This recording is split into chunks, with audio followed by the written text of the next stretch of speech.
There we go. Finally got the camera set up right.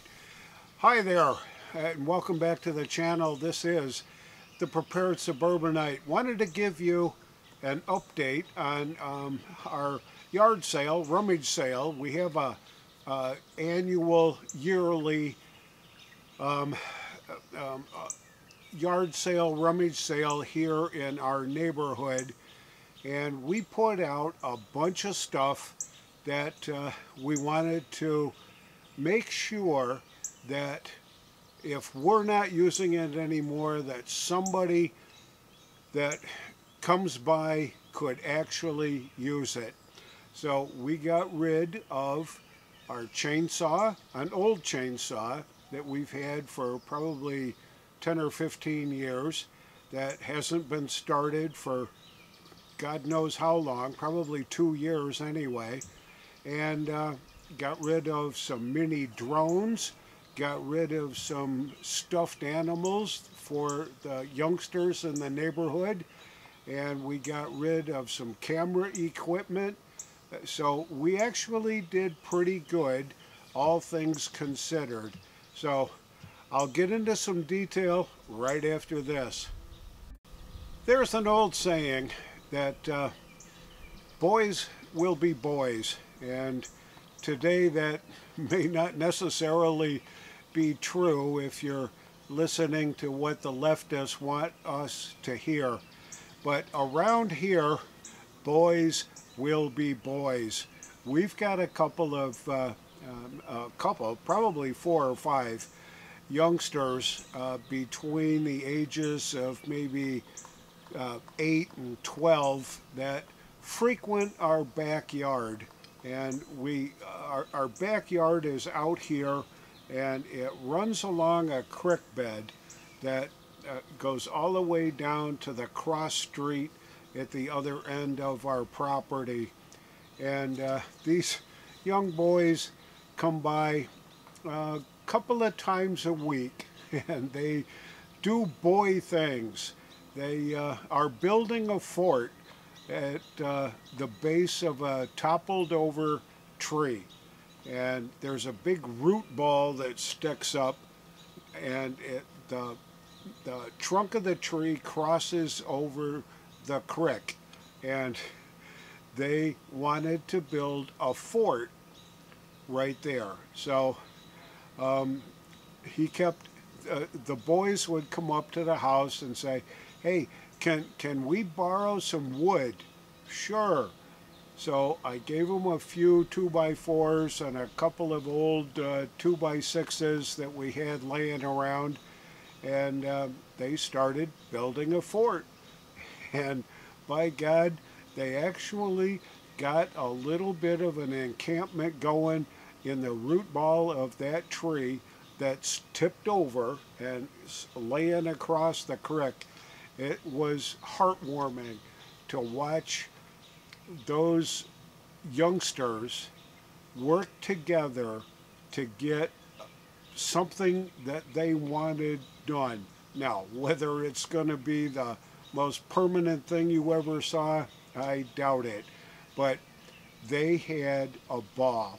And the fact that we got to meet them, get to know them, and interact with them so that they could actually trust us to come here and enjoy a little bit of getaway time in our backyard. And I have just been thrilled knowing that boys will be boys. And I saw those boys show up at our rummage sale, our yard sale on Saturday. They rode their bicycles up and they looked around at things while they didn't buy anything, but we had a wonderful, wonderful time meeting the people in our neighborhood that we hadn't had a chance to meet yet. And they came by, and some bought camera equipment, some bought a little bit of this and a little bit of that, and we netted a pretty good sum of money. It was well over $100, that we pulled in. And I asked the Lord in a prayer before we had our yard sale to ask him if he could make sure that the folks that were going to show up needed and wanted the things that we no longer needed or wanted. And my prayer came true, that folks showed up. We met an awful lot of really good people that showed up at our rummage sale. Some would just show up and look around and just turn around and leave, and other folks would rummage through the books and rummage through the equipment that we had and all that. I didn't get rid of any tripods, but the mini drones are gone. The old chainsaw is gone. We gave away some stuffed animals that our grandchildren used to play with around here that they didn't want anymore, and we just gave it away to the local neighborhood kids. But we had a great time.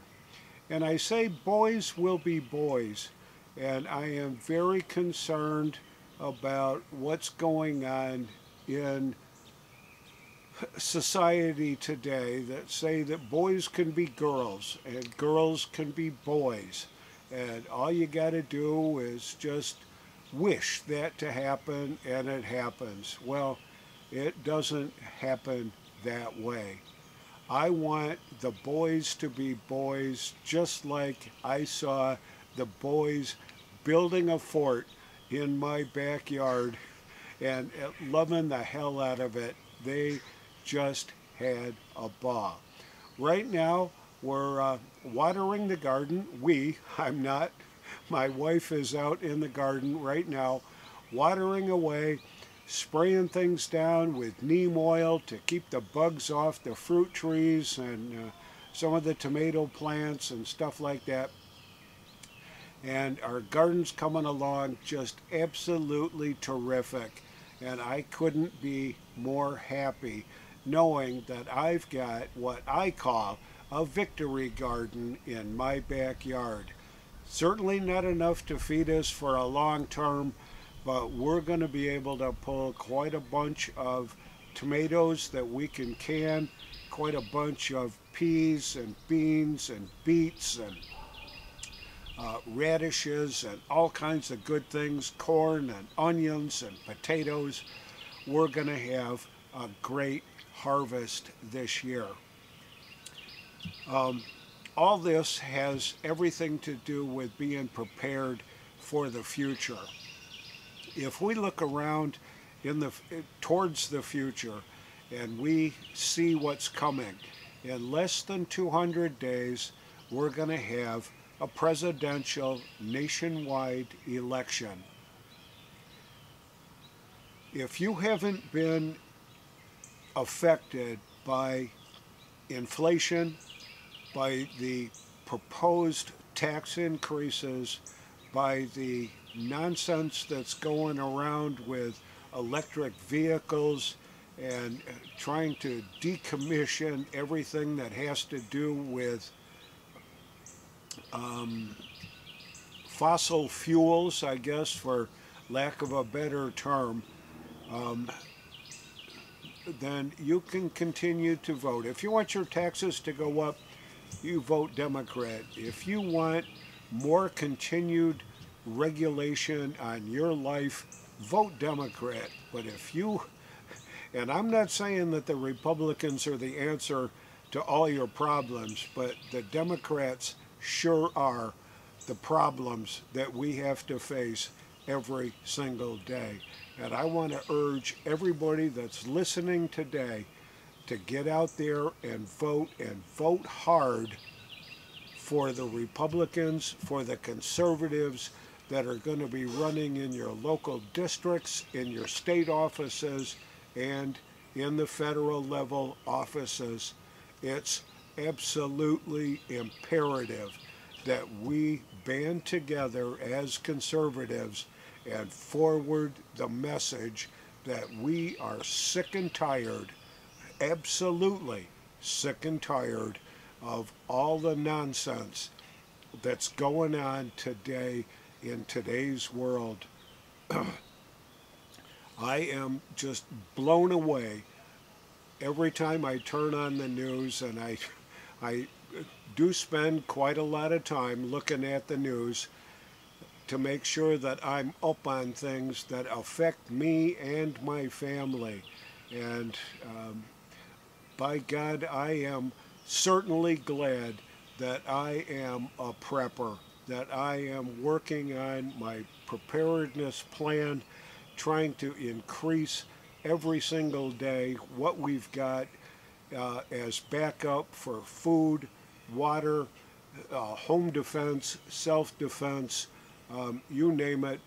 We're working on it, and I urge you all to do the very same thing, because we certainly do live in very uncertain times today. This is the Prepared Suburbanite with a little bit of an update for you. This is the Prepared Suburbanite reminding you to be prepared always, and I'll see y'all on the next video.